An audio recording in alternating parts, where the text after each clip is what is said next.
They say to listen is an effort, and just to hear is no merit. A duck hears too, said Igor Stravinsky, actually, a Russian-born composer and a pianist. And I hope we all are here to make that effort. After all, we will raise a toast to the spirit of entrepreneurship and salute the young entrepreneurs in you. Hello and welcome to all you inhabitants of the new world order, I should say. You are at the Knowledge Series where AsiaNet News and Amrita School of Business under Amrita Vidyapeetham bring on board experts and the who's who from the academia and also the industry to talk to you, to talk about matters as pertinent to your growth. I am your moderator. My name is Shikha Singh, and I want to ask all of you, how many of you have been really watching Shark Tank India? Just pour in some of the comments right out there, and we be able to see it. You know what stands out in the show is that entrepreneurs are driven by creativity and innovation, right?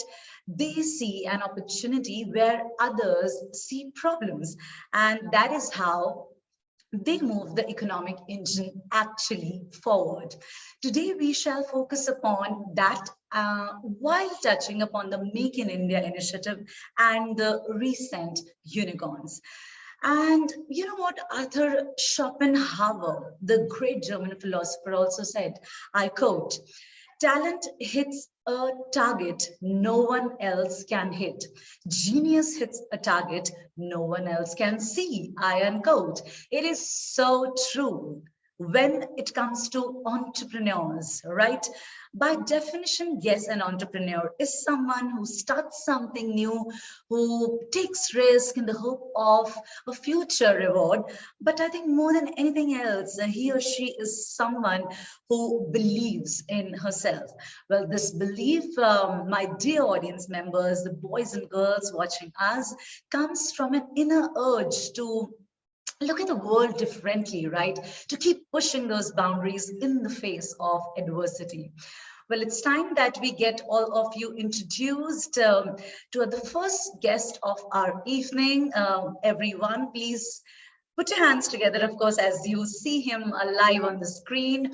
Dr. Deepak Gupta, Professor, Amrita School of Business. Hey, Dr. Deepak, such a pleasure and pride to have you with us. Good evening, Shikha, and it's likewise a pleasure to be on this platform. Thank you so much. And thank you for your great introduction to this stuff. Thank you so much for joining us. And Dr. Deepak, I'm not sure if you've seen our past webinars and the episodes there. There's a little, rule. There's a little small protocol before we get started. And with every guest that we interact, you have to pass an acid test of my rapid fire round. So have you braced yourself for that? No, I haven't. And so, but innovation is all about taking failure. So I'm perfectly comfortable, Please, whenever you want, please go ahead. Great. Yes. Let's go for it. The thing is, the first thing that comes to your mind, you have to answer that. And here's putting you in a spot, and we're going to seize the moment right away. Tell us, because a lot of the students are also watching us that way, the aspirants and the future entrepreneurs there. Tell us, what is the craziest thing that you have done in your university days? I know you've had university days, glorious academic career, but the craziest thing. Yeah, I'm going to be really boring. I'm trying to understand. I did a lot of fun things, but one thing of the craziest thing. So this is Berkeley. This is IT. You get no thinking time. The craziest thing I did in my university days was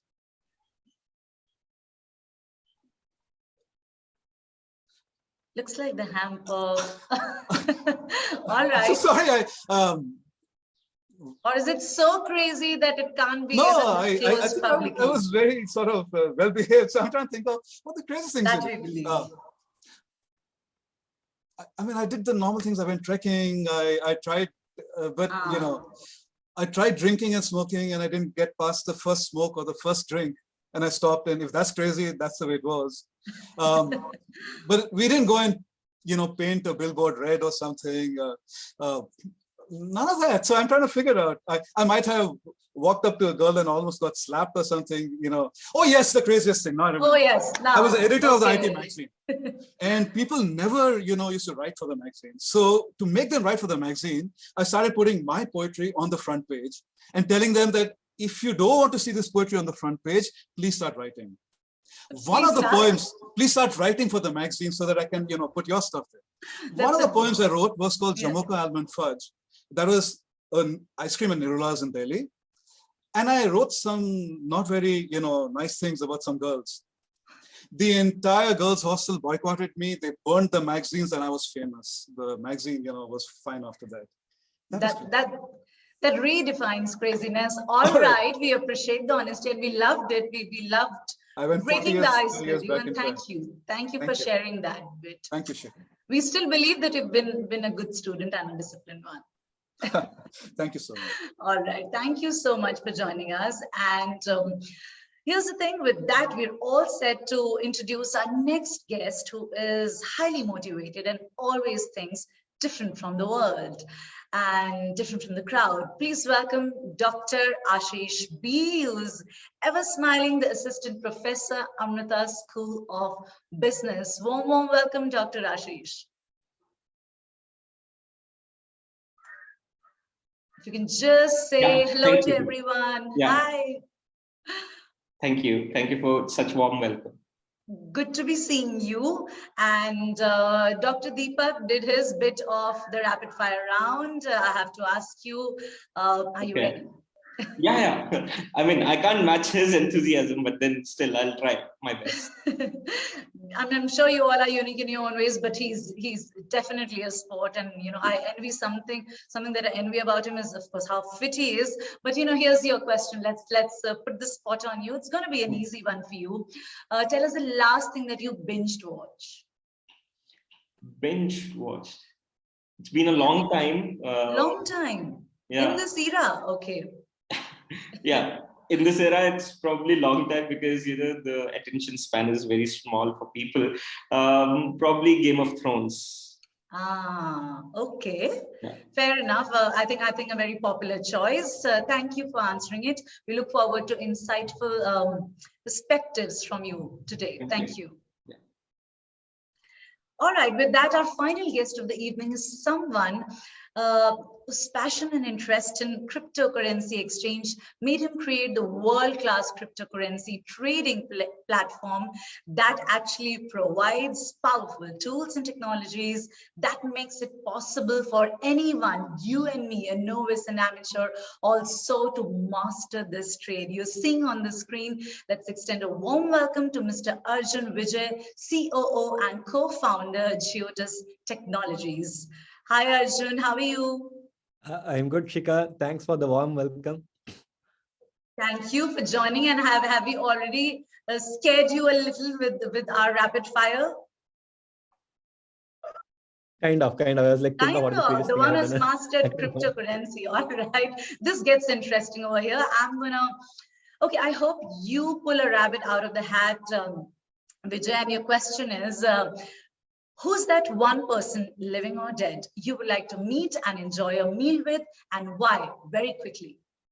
I want to meet Isaac Newton, because I have been curious, right? He found gravity, then he created a separate stream of mathematics to ensure that he could prove gravity. I mean, how could someone imagine something like calculus, which even after reading multiple books, we are not able to comprehend? And he created it out of thin air. And it was not just, he did a lot of multiple other things. So I think he's a curious character I would definitely love to meet. Very interesting and of course, very intelligent choice. Thank you very, very much. But I'm not sure who swept my rapid fire round. The hamper always belongs to the moderator. Thank you to all of you. And once again, a warm welcome. Thank you. All right, so with that, very quickly, let's get started. I want all of you to cast your questions via the comment box. As you hear our experts talk, we have, like always, a dedicated Q&A interaction towards the end of this webinar. And it's time that I introduce in detail the one who just disclosed his, what he binge watched. So yes, I'm talking about Dr. Ashish B, who holds a PhD degree in management studies from TAPMI. His doctoral research was a multidisciplinary, and the study that investigated the impact of physical activity on individuals' creativity. Well, Dr. Ashish, of course, we would be happy to see you on the screen as we switch on your camera right there. And yes, I would also like to tell our viewers that Dr. Ashish worked as an assistant manager marketing in the Indian Overseas Bank also for some time, and handled the marketing responsibilities of more than 30 branches of IOB in the Ludhiana region. What's interesting is that his topic of discussion would be about the intersection between creativity and innovation for entrepreneurs. Without any ado, Dr. Ashish, it's over to you. Thank you, Shikha, for such a warm welcome and introduction. It's my pleasure to be on this platform and talk about creativity, a subject which is very close to my heart. Just give me a moment when I share my presentation with everyone. Absolutely. And let's be all ears. Any questions, please direct it to our experts via the comment box. And Dr. Ashish, with that, I think we are ready, steady, and good to go. Yeah, thank you. So I'll quickly talk about the why are we even discussing creativity and innovation, and what is the importance specifically for entrepreneurs. For that, we need to understand what is the black box, so to say, that is the mind of the individual, and how do we manage creativity in the organization. So that is the outline that I want to have you understand about. So quickly, I'll just go into the presentation. Now, first thing, any entrepreneur would want to see these headlines, like, Tesla hitting 1 trillion market capitalization, and the market shares of more than 40%, 50% quarter by quarter, like Apple has in the US market, or to be on the most innovative company list of Forbes and have, 12 months sales growth of more than 30%, 35%. These are the dreams most entrepreneurs have. And so to achieve this, what do they do, right? So one short way of achieving these goals is innovation. Why? Because innovation is one important way through which organizations can achieve long-term survival and competitive advantage. And what is innovation? It's a two-stage process, which is about generation of novel and useful ideas, and then implementation of those ideas. So the first stage itself is about creativity, which is defined, as I said, about generating novel and useful ideas. So creativity is the primary antecedent of innovation, which leads organization to become more competitive in the market and its long-term survival. Understanding the importance of creativity, a survey of more than 1,500 CEOs by IBM in its 2010 white paper found that employee creativity is an important skill or a competency that they look for while hiring managers. So, and it's not just at the organization level, but as an individual also, it is important for optimal development. It is also important for societal development. And that's why we see the Make in India, Stand Up India kind of initiatives that we have now. So the journey of thinking out of the box starts from thinking or understanding the black box. So black box is about the brain and the mind of the individual. So we need to understand what happens inside the brain to decipher or disentangle what happens or what are the processes involved in creativity. So for that, we have a very popular model called as componential model of creativity. This was proposed by Annabelle in 1983. She is a professor of psychology from Harvard Business School. And she had proposed this model where she says there are three important components of creativity. One is expertise or domain knowledge.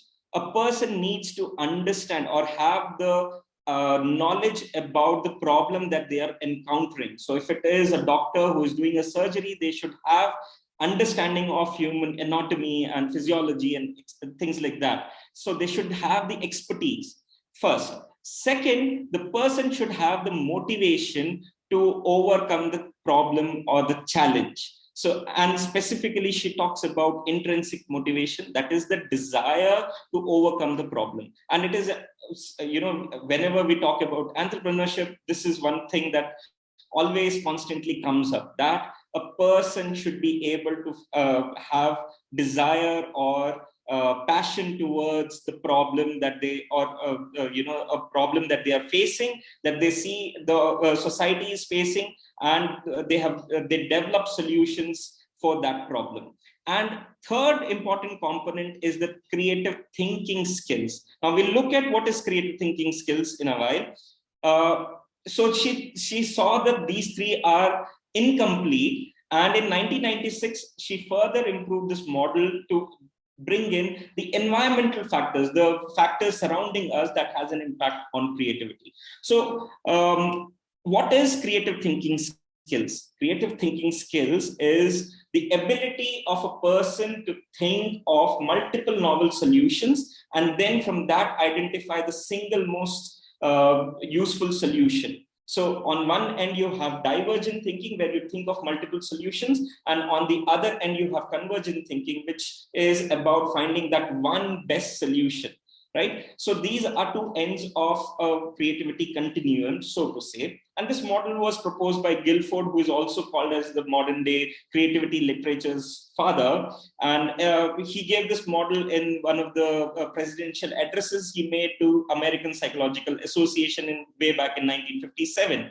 So how do you identify, or how do you think of multiple novel solutions? One, you can think of number of solutions. The more ideas you generate, the probability of each idea being novel is very high. Second, you can restructure the problem itself and then see, can you generate the problem, generate solutions for this new problem that you have identified, or the modified problem that you have identified. Third is, how much is your idea abstract compared to the conventional ideas available. So this is generally about creative thinking skills. Now we then look at how do you manage creativity in the organization. So it can be managed at the individual level, team level, and organization level. Now it would be so simplistic to say that it is individuals. If everyone is creative, the organization becomes creative. But sadly, such simplistic relations don't happen in the real world, right? So there are constructs that have an impact when individuals come together and form a team. It is possible that this can lead to a synergetic effect, or it can cause some hindrance in creativity. So we need to understand what happens, what are the dynamics of the team. And similarly, certain organizational practices can have an impact on creativity. And we'll look into this model also a little more in detail. Because of time paucity, I will not touch upon each and every variable here, but then organizational creativity is largely dependent on team creativity, and individual creativity is a primary antecedent of team creativity. At the individual level, there are factors like personality, learning orientation. We often talk about time pressure in the organization that hinders us to think of novel solutions.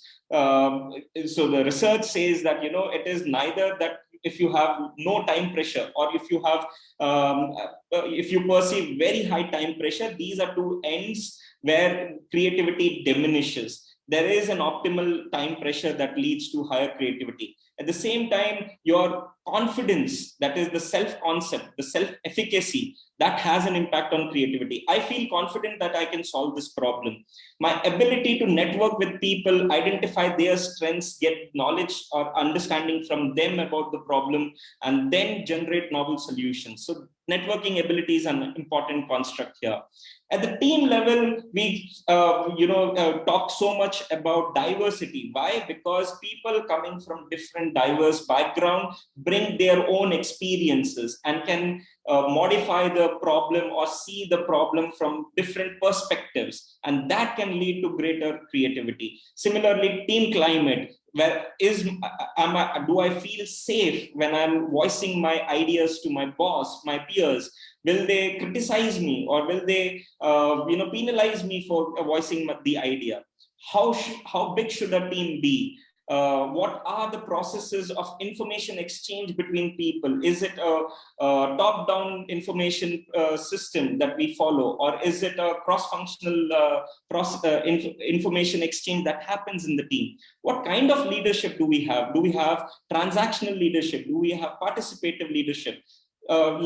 Research says that transformational leadership has a great impact on teams' creativity. That is, the team leader should have should be inspiring others, or should should make people to think, or make them intellectually think about the problem. So that has an impact on team creativity. And at organization level, the structure of the organization or the HR practices, do they have rewards for people to think creatively, or do they provide resources to the team to come up with solutions? So these are some of the factors at the organization level that leads to creativity. If we understand these factors, it is possible to manage them, because we have mechanisms to measure each of these variables, right? So with that, I come to the end of my bit of the presentation. I hope I could do justice in this time that I had. If not, we have opportunity to discuss with each other once we have the question and answer session. So over to you, Shikha. If you could move on to the next. Thank you very much, Dr. Ashish. Interesting, precise perspectives. You said it all. And of course, we'll engage in conversation with you just in some time. For now, allow me to please quickly march ahead and further introduce Dr. Deepak Gupta, whom, of course, you would be seeing on the screens, flashing a confident, nice smile yet again. And as you know, that he's currently serving as professor at the Amrita School of Business, the Coimbatore campus. He completed his graduation from IIT Delhi, post which he received his PGDM from IIM Calcutta. He completed 2 masters, another one in economics from the University of California at Berkeley. His research interests, ladies and gentlemen, boys and girls, are economics, sociology, education, globalization, and the knowledge economy, the international business as well, yes. And his publications include papers in international journals, including the Transportation Research Record and also the International Higher Education, to name a few. He will accentuate on innovation and its need. Time to hand over the virtual conversation baton to you, Dr. Deepak. Thank you so much, Shikha, and thank you for this beautiful, warm introduction. So without much ado, I'll get to work. I'm going to share my screen. I'm just looking for the share screen thing. Yes. Can you see the screen? Absolutely. Let's go with it. All right. So my talk is in many ways complementing Ashish's talk, and his beautiful talk actually on creativity. I'm going to be trying to answer 3 questions. What is innovation? Building on what Ashish said. What's the role creativity plays in innovation, and what's the importance of creativity and innovation for entrepreneurs? And the subtle difference will be I'll focus a little bit more on innovation, which is a social process, while Ashish focused a little bit more on creativity and the individual psychological drivers of creativity too. So what is innovation? And If you Google on the net, you get these couple of these definitions. Merriam-Webster says the act or process of introducing new ideas, devices, or methods. Dictionary.com says something new or different introduced. Cambridge Dictionary says a use of a new idea or method, and you're getting the picture that there's two things in it. One is new and something else, a use, a method, a value put to use. So innovation is a combination of something new, and that's where creativity comes in. And this taking this new and putting it to use, making it useful, taking it to market. It's an activity that requires both of these figuratively what I call left and right brain skills, but these are skills of creativity, intuition, feeling, imagination at one end, and structured thinking, analysis, logic, fact, and structure at another end. And innovation is a beautiful, river in which both of them come together. And then these products that we love come to our lives. Has it always been like this? This is really a fascinating question. So there's this beautiful work done by this historian, academic Benoit Godin. His whole, much of his life's work has been looking at how innovation has evolved. He calls himself a genealogist, how the category of innovation evolved over time. And he reminds us that today when we talk about innovation, we think of novelty, newness. And we think, oh, that's what innovation will always be. But he reminds us that just a few centuries ago, that same novelty or newness would probably not only be discouraged, it could get our head cut off, especially if it was in the realm of religion, or politics.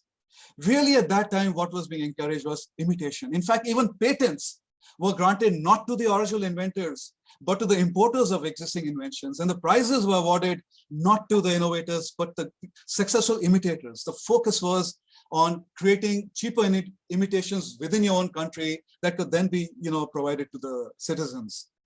It took the Industrial Revolution and the immense gains in science in the 18th and 19th century. And as we enter the 20th century, a new idea started dawning, and the idea was invention. That imitation was not only not enough, it was wrong. You needed to have novelty. You needed to have new discoveries. You needed to create new things with all this fascinating science that was coming out of Europe at that time.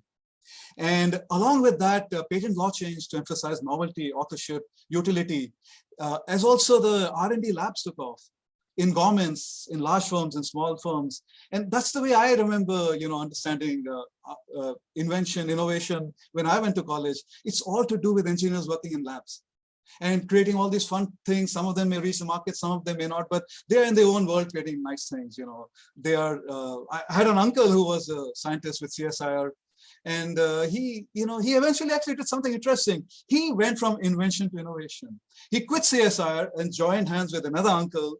And they brought in their inventions, the things he was thinking of, and took it to market to create a company called Electronics India, which brings me to where we are today in terms of by mid-20th century, post-World War II, I think, when the consumer markets took off, a new focus came in. And the focus was that it's not enough to just invent and, like be James Bond's, scientists and create all crazy products, but the products must have some utility, some use. They must be taken to the market.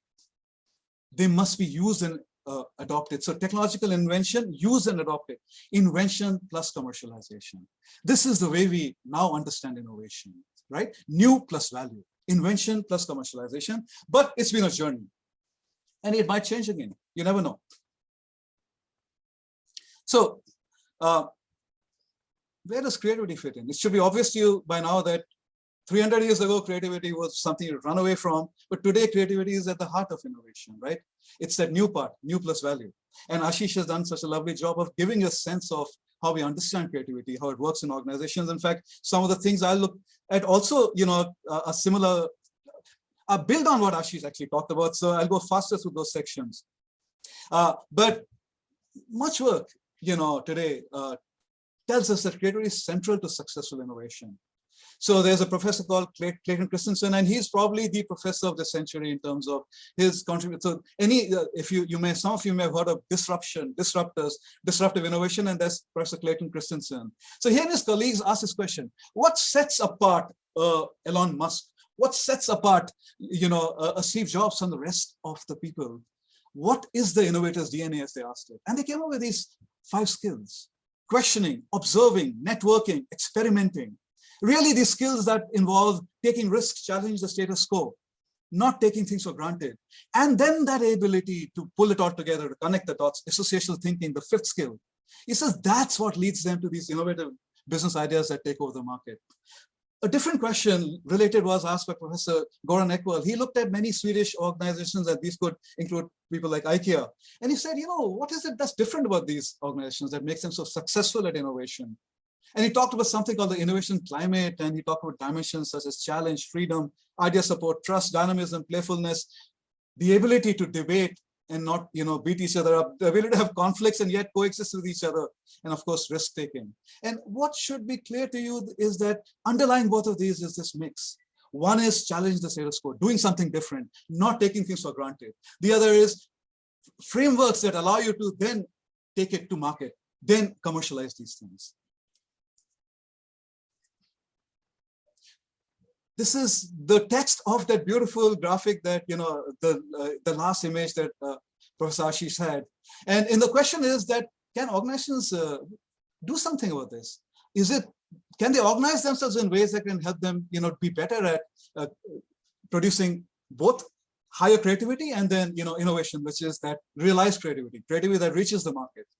And I'm going to summarize what he said from a different perspective. Two basic points. One, he said that they talk about the fact that, yes, and it occurs at multiple levels. You can talk about it at the level of the individual. You can talk about it at the level of the team, and that's what Dr. Ashish had talked to you about. And at the organization, or at one or more of these levels combined. And the more you're able to work on these levels, the more you might be successful in creating, in getting creativity engendered in your organization and in being successful at innovation. And they also talk about the fact that different factors impact these, both creativity and innovation differently. So individual differences matter. Personality matters, individual values matter, thinking styles matter. And as Ashish sir said, motivation matters. The task context matters. Are they being challenged? Are the rewards commensurate with what you're asking to do, right? The social context matter. One basic difference in creativity and innovation is that innovation is a social act. No innovation is an island. And creativity can be a personal, individual act also. Teams matter. Are you happy in the team you're working in? Are you being challenged there? Is the leadership good? And organizational factors, including this thing called culture. Why is it that Tesla is different from some other organizations? What is it that is genetic in the organizational culture that leads to a more innovative organization? What we learn is that research is telling us all of these things can make a difference, and data shows that they do make a difference. So organizations can actually plan for greater creativity and innovation. So how about entrepreneurs? These, much of the research that we do is often about established organizations, even IKEA, Nokia, and all these are all established organizations. Entrepreneurs, these, risk takers, these mad, the people that are starting up new companies, not knowing whether they'll be there the next year or not. What role does creativity play there? Is that important for them too? Of course, you'd say it must be important. And I'm going to now go to one of my favorite professors and the guru of management gurus, Peter Drucker. He's probably, there's no thinker in management who could think at the breadth that he could. There is many things, and he could think decades ahead of his time. He introduced the idea of knowledge economy, 20 or 30 years before everyone started talking about it. Similarly, in 1985, he got out an article called The Discipline of Innovation and a book called Entrepreneurship and Innovation, and where he set out this basic thesis or this insight. One, that innovation is endemic to entrepreneurship. At the heart of that activity called entrepreneurship innovation. Entrepreneurship is innovation, the effort to create purposeful, focused change in an enterprise's economic and social potential. However, this is systematic hard work. This is a systematic search for opportunities to create value. He says, in innovation, as in any other endeavor, there's talent, there's ingenuity, there's knowledge. That's where the creativity comes in. But when all is said and done, what innovation requires is hard, focused, purposeful work. If diligence, persistence, and commitment are lacking, then it's of no use at all. It's central to it. And I'm going to speed up a bit so that I leave time to others also. But just to remind you that the most important frameworks that we use for teaching entrepreneurship or entrepreneurial innovation today,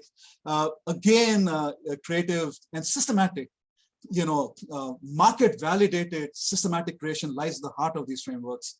And one is called design thinking, one's called lean startup, and I don't have a time to teach you that, but to remind you that this market validated, systematized creativity is what entrepreneurs do today.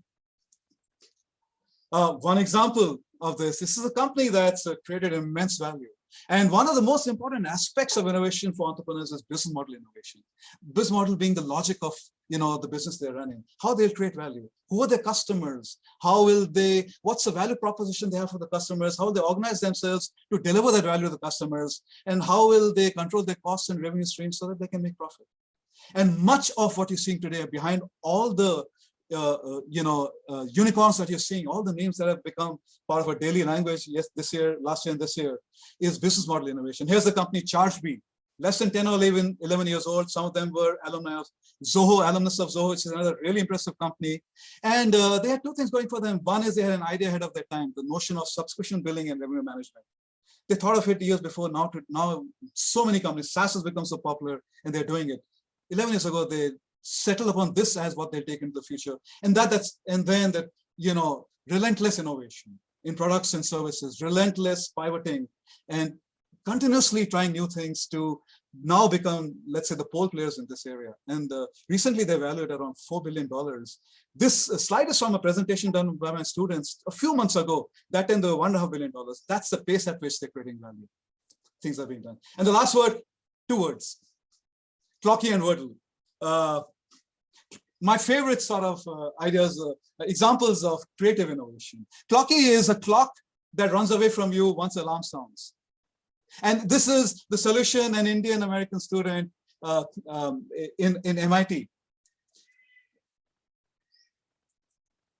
I'm sorry, my video went off. I'm back. So this is the solution an Indian American student at MIT did to solve her own problem of not being able to wake up in the morning, because every time the clock rang, she just put on snooze. And she came up with this funky idea, completely reversing the whole notion. Instead of her going to the clock, she created a clock that ran away from her. A funky idea that's a multi-million-dollar business. And Wordle, I'm sure many of you in your WhatsApp, feeds every day, or some of you every night or every morning when you go up, you're trying to guess this 5-letter word that, from scratch. A game that in 6 months took over the world. A game that, Jeff Wardle was just trying to do to keep his partner happy. And a game that now was bought up by New York Times for millions of dollars. Immense value being created, a lot of fun being done. So as I finish, 2 words, creative and innovation rock, and creative innovation rocks the most. Thank you so much. Dr. Deepak couldn't have ended more on a quirky note, but thank you so much for sharing those touch points that entailed creativity and innovation and why that's important. Well, the two of our guests and the experts have shared what they had to. Of course, we'll talk more in the interactive round, but right now it's the time to further introduce the final guest for the evening. You know whom I'm talking about. We have on the screen with me, Mr. Arjun Vijay, who's the co-founder and COO of Giottus Cryptocurrency Exchange, one of India's leading digital assets trading platform. Now, this gets very, very interesting, right? He is an IIM Calcutta alumni, and his I would like to say his ability to provide solutions by his innovation and out-of-the-box thinking, precisely why we have him on board with us today, comes from his experience across diverse domains such as retail, telecom, renewable energy, and of course, cryptocurrencies, right? That's the buzzword. Well, Arjun, if I talk about, is an avid reader across genres, technology, and people. Keep him happy. So I think just the right connect. He finds himself fascinated about the future and how the products of today will actually shape tomorrow. Arjun, we know that you're going to talk about crypto, the past, present, and future with the time that we have in hand. Are you good to go? Yeah, good to go. Sure. Thanks, Shika, for the warm welcome. So I think Deepak emphasized this particular point, right? Creativity is at the heart of entrepreneurship. I agree with it completely. When I talk about entrepreneurship, I think everything about entrepreneurship is about creativity. So the first step in entrepreneurship is seeing a problem that others are not seeing, right? There is a pain point that others are not seeing, but you are able to visualize, and that is when you start solving it. I think the most famous statement made in this part is like made by Ford, when he said, if I ask my customers what product they want, they would have said they needed faster horses. But Ford could see, okay, this is not the problem that he has to solve. He created a car, right?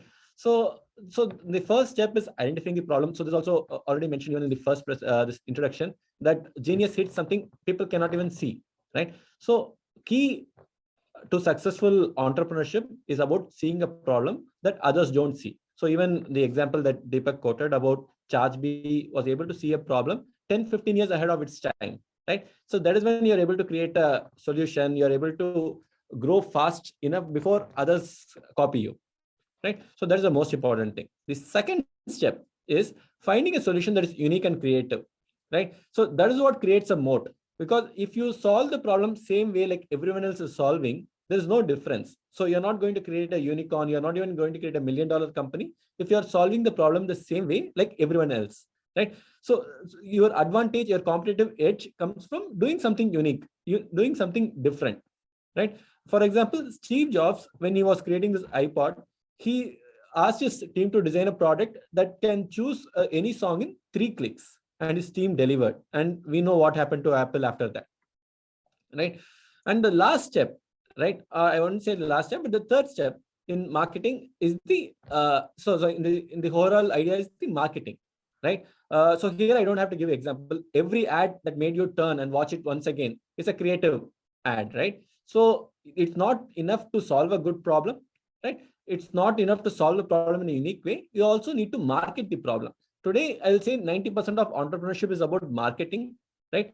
Making a solution being seen, and this forms the most important part. That's why if you look at any organization, the most creative people, they generally work in the product team or in the marketing team, right? So let's talk about crypto now, right? When Shika asked whom you want to meet, right, from either person who's dead or alive, I couldn't say Satoshi Nakamoto, right? The guy who created Bitcoin, the anonymous guy, because I'm not sure if it's a person, he's a group of people, or it's a government entity. We are not sure. But what we know for certain is that the white paper he created in 2009, right, is just 7 pages. It still guides the operation of Bitcoin. And it started the overall, the blockchain industry. It started cryptocurrency industry, right? Today we have over 18,000 cryptocurrencies, right? All this started with this white paper from Satoshi Nakamoto, and he was so ahead of time, right? Not a single day goes by when I'm not fascinated by his ingenuity, right? How creative he must be to create a solution. It's like, say, the Bitcoin is all about fascination, right? It's a money that you cannot see, and it doesn't have a centralized entity governing it, right? What it should do, how it should market itself, what are the changes it should do in next quarter. There's no one centralized entity or person deciding it. You look at any of the Fortune 500 company, right? Without decision making, these companies will fail, right? They change the decision making every year, but Bitcoin still runs with the white paper that was launched in 2009 and with very minimal changes. And it's not competing against just one particular domain, right? It's competing across domains. It's challenging dollar, rupee kind of currencies. Payment systems like Visa, MasterCard, they are threatened by cryptocurrencies, right? And assets like gold. So millennials are choosing to invest in cryptocurrencies rather than choosing assets like gold, which have had like 2,000, 3,000 year old history, right? And what it started, it also has created a path for innovation, right? We have DeFi, decentralized finance, NFTs, and eventually we are talking about Metaverse, right? So let me end my talk talking about Metaverse, right? So what is Metaverse? So Metaverse is kind of future of internet. The current social media, it's 2-dimensional. It's kind of boring. You just have a screen that you keep scrolling. What if the social media is in virtual reality? You're able to go to a different dimension every time, different location every time. Suddenly you are partying in the snow, in Arctic. Right? You can change the mood. You can change the color of the sky, right? Anything, I mean, you can teleport anywhere in a matter of second, right? You can redefine even physics. You don't have to have a gravity in the place in the metaverse, right? So what is possible, what is not possible is only limited by your imagination. So, so in the 15th century, there was this new world which was conquered by adventurous explorers, right? This is so this frontier, this metaverse, it's going to be conquered by the most creative people, because it's not just providing solutions to the problem we have.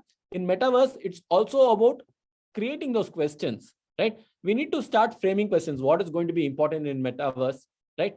How I'm going to solve them, right? And the key for a creative person is to go to a domain where there are a lot of unsolved problems, right? If you are a guy in the 1990s, if you are an extremely creative person, I would suggest you should go to the internet industry, right? If you are in the 1970s, 1980s, you should try to get into the computer industry, right? And the people who have created huge wealth, I think they were a byproduct of the creativity, right? Bill Gates, he was curious about computers and he ended up becoming a billionaire, right? Elon Musk has been curious about rockets and he went and created a rocket company. So it's really important to go to a sector which has just started, right? And there are a lot of unsolved problems, unsolved questions, and you can do anything that you want to, right? So I think that is where crypto is in today.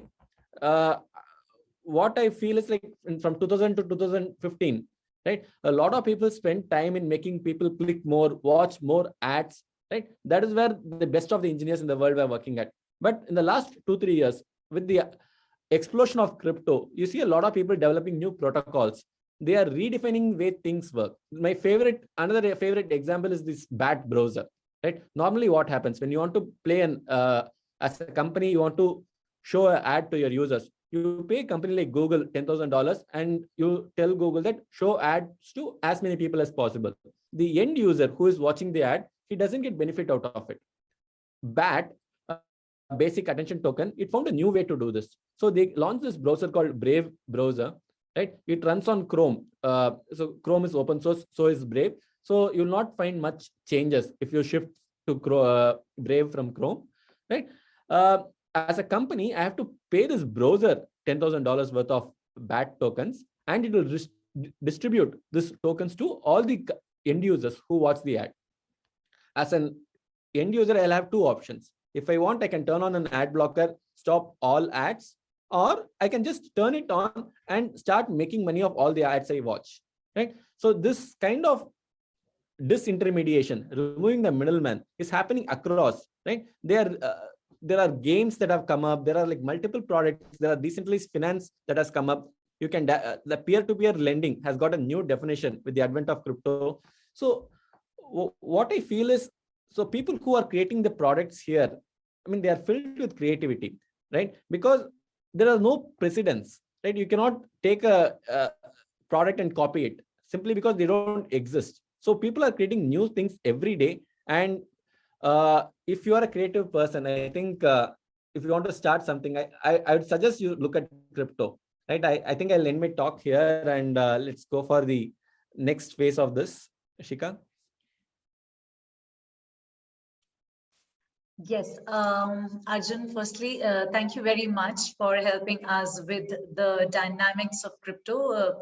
Indeed, interesting with the points that you made. And folks, you know what, now hearing all our experts talk, I think there's a little innovative idea in my mind as well, which is that from next the webinars that are coming up, your votes would count as well in deciding who wins the hamper of my rapid fire round. But according to me today, Arjun wins the rapid fire. But right now it's time for me to invite all the guests on the screen together for a live interactive session. So right here, let's have back on the screen, as you can see, Dr. Deepak Gupta, Dr. Ashish B, and Arjun Vijay. Well, welcome, gentlemen, on the screen. Thank you for joining us again. Thank you. All right, right there. So allow me to quickly, as we're nearing up towards just this last leg of our webinar, I'm going to quickly take up this first question that is coming for Arjun. Are assets that work on blockchain, that is NFTs, crypto, etc., a bubble? Why should one invest in it with the constant change in the guidelines from the government and, of course, the fluctuating prices? So the normal answer I normally give, sorry, is that technology comes first, the regulations follow. You cannot create or innovate in something that's regulated, right? What happens is someone creates a product and then government looks at it like how people are using it, what are the good use cases, what are the bad use cases, then they fence it. Okay, these are the reasons why it should be used, these are the reasons why it cannot be used. So we cannot expect regulations to come quickly as fast as technology is coming. If you look at internet, then internet came to India in the 1990s. If you look at the cyber laws, even right now, it's not complete. We are talking about data privacy laws getting introduced, right? And e-commerce, the laws came in like a couple of years back. The first e-commerce company started way back in 1999. So there is definitely a risk in investing in unregulated assets, right? So, but people who are willing to take the risk, it's a very good, I see it as a calculated risk and it has very good payoff. That's how I see it. And the question of bubble, right? People are aware of this concept called hype cycle, right? Anything with extreme potential, be it internet, railroads, telegraph, right? It goes through something called a hype cycle. People discover it and they go, oh my God, this is going to be amazing. This is going to take over the world. And at some point of time, they imagine things that cannot possibly be solved by this thing, right? In 1960s, if you look at any science fiction movies, they talk about flying cars and a lot of stuff, right? So a lot of this is pure imagination, pure speculation. But what happens is after that, the reality kicks in. If you look at internet in 2000, there was this huge .com boom, right? People had website for everything. They were delivering everything. There was websites where you can buy pets, you can walk your pets, right? You can hire strangers to walk your pets, all kinds of things. It ended with the .com bust, but then the internet came back strongly. Today, if you look at Fortune 500 companies or like FANG, the top 10 companies, all are internet companies. So there's definitely strong potential, right? But we are not sure which are the companies going to have strong potential. So a lot of times people compare Bitcoin with tulip bubble. The significant aspect of a bubble is once it pops, doesn't comes back. That's what bubble is all about. If you look at cryptocurrencies, especially like Bitcoin, they have crashed, but they have come back stronger, right? From 2015, if you look at 2018, every time they have crashed, they have made a new all-time high. They have come back stronger. So I wouldn't agree to the definition of a bubble, but there is definitely a lot of risk. See, we are talking about entrepreneurship here, right? Entrepreneurship is all about risk. Deepak, I think he started by saying this. If you are not ready to fail, you cannot do anything, right? You cannot succeed if you're not ready to fail.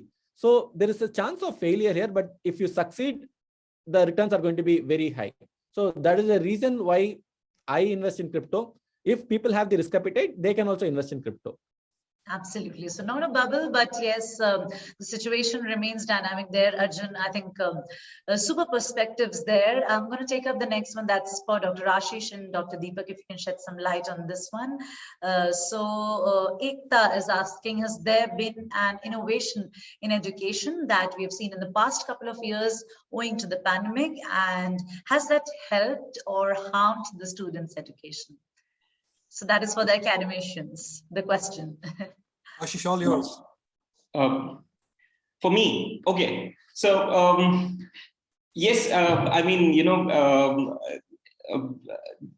all the problems actually are the, source of new opportunities, and new opportunities lead to creativity, right? So before the pandemic, people are hesitant to change, and so is the case even with academics. But with the problem that we faced, we found ways to overcome it, and especially in education, we wanted to get the students to engage in their classes through online media. So we found ways.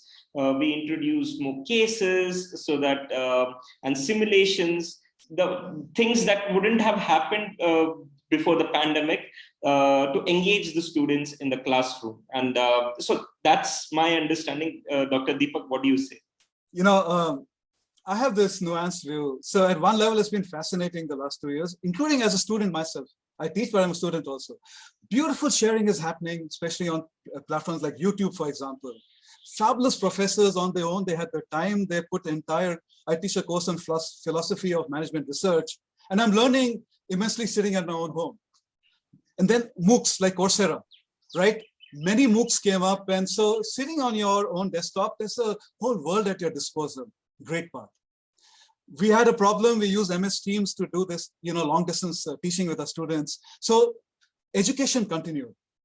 But after that, I have strong reservations about what happened. I think there was a great loss last year. I think the fully online mode was a loss to both the students and the teachers, because that engagement you have in the classroom and the ability to connect was totally gone. And we've now got our students back to campus this weekend, first and second year, and we're so excited because it's a completely different feeling. I think the future is hybrid. There were strengths of what we learned in the last 2 years, and they will stay with us. But they should not replace the teaching that we do in the classrooms. It should be that we use that. I was able to get guests from across the world in my classes. Why? Because we're using Microsoft Teams. It could be anybody. Right? I like to do that and yet have my students in my classroom, take walks with them, talk with them about things more than just what I do in the classroom. That only happens when they're on campus and we're together. It's a hybrid mode that I think will be happening. Thank you. All right, Dr. Deepak, point taken. Arjun, for you also, has there been any major kind of changes at your workplace, considering the domain you are in, owing to the unprecedented times that we're still living in, the pandemic? So I agree with what Ashish said, right? So remote work, we have always thought about it, and we had some misconceptions that remote work will not work. But pandemic made sure that we had to try that option, and it worked beautifully for us. So we were initially constrained about hiring only people who are able to come to our office and work. Now, once we have realized remote work works, we can hire talent across India or across the world, right? So it has made us take a bold step, and it has worked beautifully. And I always imagine in 2004 or 2005, if this pandemic has happened, how many businesses would have died, right? Into the last 2-3 years, definitely a lot of businesses have died, but some of the businesses have survived despite COVID only because of access to technology. And I think the things that we have learned in the last 2-3 years, I think we'll take a long way. Great. So positive sentiments there. All right, quickly going to take up some final set of questions that have just come to us. All right, in the age of AI and RPA, what are the jobs that will become redundant? We just talked about how technology has sort of, transcended boundaries, and which ones will thrive, the jobs that will become redundant and which ones will thrive. How does one prepare for the future? Any one of you could take this up. So there is this beautiful book called Next Industrial Revolution, Fourth Industrial Revolution. So they talk about in the first industrial revolution, manual power was changed by electric, this thing, right? Then the computers came. Now, what is happening is, look at complex things like driving, right? Driving is so complex, but they are going to get replaced by machines very soon. We already have driverless cars waiting for approval in the US. So anything that's monotonous, anything that can be taught in a matter of few weeks or months, right? These jobs will get replaced. The reason being, if you look at, let's take one person and we'll teach him driving, right? Maybe he will drive for 1,000 kilometers and then he'll have an understanding. But if you look at cars, it's not just one car that's driving, it's connected cars. You have millions of cars that are driving at the same time. They are teaching one another. So what one car learns, it's going to pass on the learning to another person. So anything that you can be trained, that's going to become useless, right? So where machine doesn't outscore us is in the creativity part, right? Even machines are even creating music, but I'm not sure how good they are at, right? So I think that is where the advantage is going to be. So if you are inside the tech, you can create products that are going to replace these things. So AI, machine learning, these are the products that are going to get built to replace humans in jobs, right? They have a huge future, but at the same time, there is not going to be like a billion jobs there, right? The second thing is like a lot of time is getting freed up for people. So entertainment, creating movies, creating games, how do people spend their leisure time? Yes. That is another area that's going to be like hugely profitable in the next few years, and there are going to be enough jobs, right? Apart from that, of course, I'll talk about crypto, and I'm sure Deepak or Ashish can add a few more domains. No, Ashish, go ahead, please. No, I agree with that. Yeah, sir, you can. The way I see things, anything where AI can do things better than us, it will finally take over. The business logic is too strong. I think it's just being slowed down for social reasons. Otherwise, there would be even faster adoption. the things where as yet computers or AI, so one area where there's going to be a lot of jobs is those who create the AI, deep learning, right? If you're, at that level, you can demand any salary in the world. If you're a person with that depth of understanding of creating those kind of complex models, right? The one place where AI probably as yet and hopefully, never can't replace us is this human warmth. As Arjun said, creativity, interaction, where we need to sort of feel a presence of each other. So all those sectors is where AI can't replace you, and technology can be used to do better. And that's where I think there'll be a lot of boom, including, I think, service sectors and all. You can have robots in restaurants, but, it just doesn't feel the same as a person coming warmly and saying, what can I do for you, sir, etc. And you can have Sophia, who's an AI robot, and yet that she's not you. I mean, that something is missing. But anything that can be automated, anything, and today, even MR, earlier we used to say, that MR and all, it's only the very, very, the lowest level of the automating or the jobs that, for example, BPO and all. But then you had KPO, and now you have AI where, things you thought required a lot of intelligence, they're doing it. In fact, I think AI can do a much better job of statistics than us. They'll never make mistakes, right? Where there's safety is the human aspect. And that's where I think in creativity and in all jobs that involve human interaction, I think there's scope. But it's a great concern, nevertheless, because the jobs, as Arjun said, that they create are much less than the ones they replace, because the skills required for those jobs are much higher. There are not many people that can have those kind of skills. So it's a global problem, this growth without employment. And part of the reason the global problem is, the way AI is taking over many of the jobs. Back to you. Yeah, so the challenge is, I agree with the Dr. Deepak also, that the challenge is about how fast the technology is growing and how slow we are bringing people up to date with that technology. And interestingly, I was just bringing an analogy between, in olden times we had these handicrafts made saris. And then came those machines which could produce those saris as beautiful as they are. But now the premium for handmade, hand-stitched saris are higher, made by humans, than the machine-made ones. So similarly, if people will charge, or business models which are run through AI or robots where they are coming and serving, the prices might be different from where a human being is coming and serving people. So these different models will coexist, but at different levels and catering to different markets. Okay, so I think there's some takeaway from all of our guests as they're answering it. The final two questions, we'll request our guests to please answer that precisely. Very, very interesting takes, and I'm sure there's a lot to learn. And thank you, of course, to everyone who are posting questions. We're going to take up this one. Studying science in college has always been rated higher than humanities, or we've had this debate for the longest. With machines and algorithms taking over complex calculations, do you think the ability to imagine the problem will become more important? And are we going to see more people preferring now psychology as a subject rather than physics? If any one of you could take this up, please. Continuing from the previous question, if you look at acting as a profession, right? In 1600s, every village or every city would have had its own set of actors. But with the thing like internet, you have a DiCaprio who is being watched by all world. So almost all the even humanity, science, everything will have some jobs, but you have to be really best, right? That's what is going to get more and more important. This was already existing in the arts field. Look at Sachin Tendulkar. There will be like, we are the 100th best cricket player in India. You will not be paid, you will be paid peanuts, right? Ranji Trophy didn't used to pay money. Now IPL is making some pay happen, but this is what is existing in the art industry. If you are like the 10th best music director in the country, you'll not be paid anything, right? So the same thing can happen even in the other domains now with the advent of AI and specializations, right? So the best guy, best physics student and the best humanity student, they both will survive, right? They'll be making good money, right? What I think is also happening is if you look at the way the game of chess has progressed, it used to be only humans, then humans versus machines. Now machines are superior. Everyone has accepted that.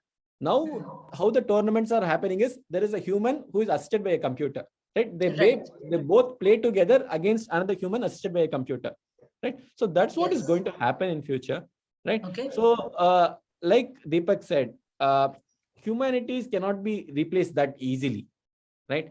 Absolutely. Anywhere there is a human touch, especially in the hospitality sector, right? Yes. You would want to be, if you are a nurse, right? You are going to be paid really well.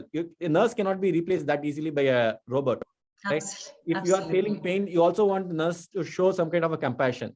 You don't want the nurse to be having this kind of this thing. But having said that, in terms of research, right, in those areas, be it physics or be it humanities, AI is going to play a major role. They are going to throw up stats. They are going to store like whether Freudian theory is correct or not. All those things AI will prove, or they will come up with data, right? I think people who are very well working with machines, they will be able to cope up in the future, right? You should be, it will be a mission assisted future, whether you are in humanities or physics. Yes. I want to, can I respond, Shikha? Do you have a minute? Quick thoughts from the two of you. I know you've been smiling and have something to say. You know, so there's a key word you use, imagination. I'd add another word, passion, right?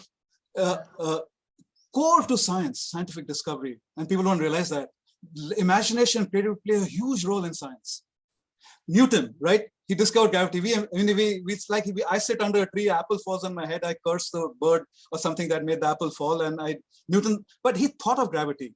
He did not know gravity existed. He couldn't prove gravity existed. He didn't even know why it worked, right? Core to science is what they call the context of discovery, imagination. So imagination is going to get even more valuable, and therefore science is going to get even more exciting. What AI does is what's called the context of justification. You have a hypothesis. The hypothesis is an act of imagination, and that you need humans for. Once you have the hypothesis, the AI can help you figure out the best data for it.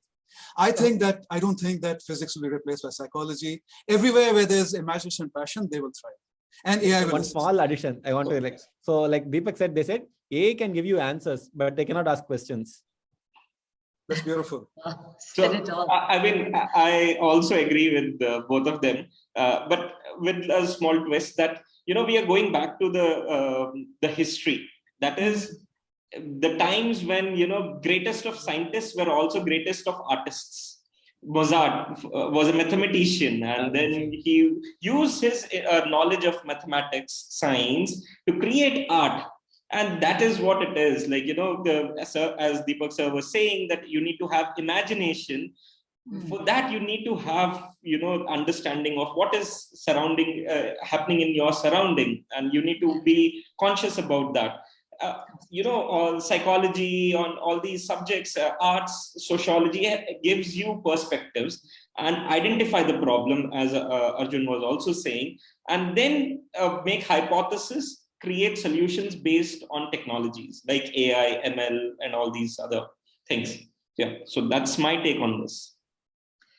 All right, so AI ruling the roost, but we can't definitely sequester and separate the human element that continues to add that personalization that we talked about. Very quickly, just in the last few seconds, if you all can quickly share your 2 cents as to what you think. And this is looks like that this is going to be a binary answer, let's say. According to you, which domain will produce most startups in India in future and why? Arjun, all yours. So if you look at, if you talk overall, it's going to be IT, right? Manufacturing IT, I think IT will produce large number of startups. Within IT, I think Metaverse, because there are a lot of unsolved problems there, right? You'll have a lot of new startups. The existing incumbents, they have an advantage in the existing fields, but it's in the new areas where you'll have a lot of new companies coming up. Yeah, so definitely, I also feel that IT will play a major role, but not specifically in IT sector alone. It could be in entertainment, it could be in space tourism and things like that as well. But IT will play a big role. I think maybe health tech will be an area you'll see a lots more investment in. Last couple of years, fintech and edtech you saw in the last 2 years. But I think health tech may be an area you'll see a lot of startups and things coming up in the coming future at least. Perfect. Thank you very much. Do you want to wish all our viewers all the best? Just Absolutely. final words. Yes, Yes. we want to just thank you for a fabulous session, Shikha, and to all our viewers, and to the students who are looking at maybe seeking and crafting a future for yourself. Ours is a message of optimism. That there's a lot happening, including the COVID. It's a challenge, but we've shown that we are up to the challenge.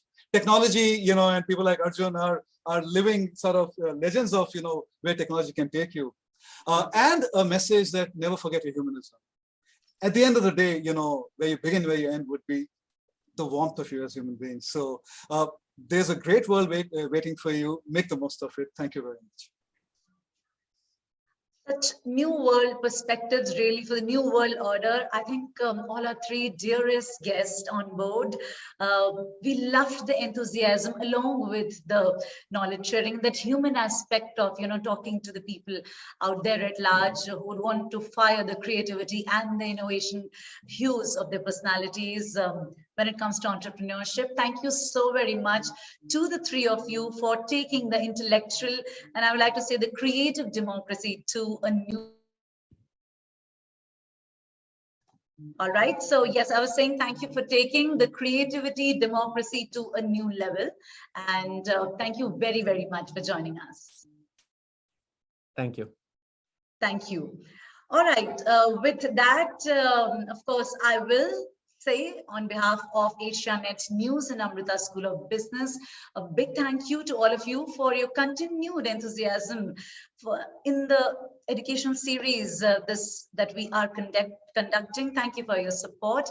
I want to, of course, ask you to stay tuned for the next webinar that's also coming up. And in the meanwhile, take care of yourselves. Have a happy heart set, soul set, mindset. What a lovely session and what a lovely content today. Thank you so much.